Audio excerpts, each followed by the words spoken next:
Yan, nagpalang araw mga kasiret. Update lang tayo dito sa mini garden natin ngayong araw. Yan, ito na yung tinanim natin. Yan, pinagpala talaga ng Panginoon. Yan, hitik na hitik siya sa bunga. Yan, napakarami. Ayan. Mamaya ispipitas tayo. Yan, napakaraming bunga niya. Sa baba pa lang yan. Ito yung pinaka first fruit niya. Haba.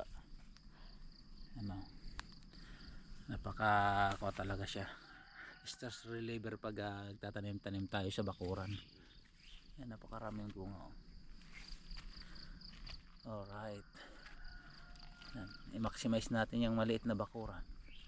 Magkakaroon tayo ito. Mga pwede nang pitasin yan, mga yan. Ano, kasi bibilihin pa natin.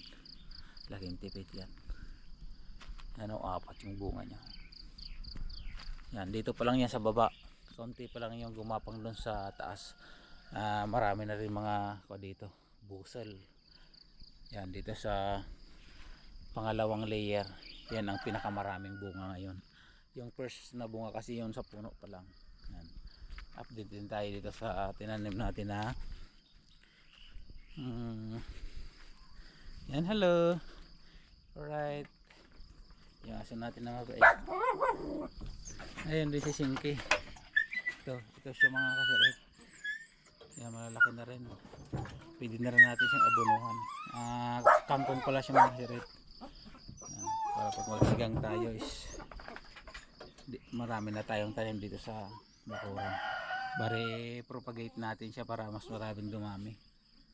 Yan. Bala ko ilagay doon sa banda doon sa may puno. Alright. Ayan, pitsay natin medyo inatake siya ng langgam. Ilan lang yung nag-survive.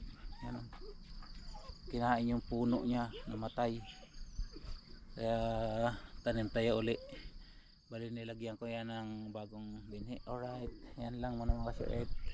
Fish out.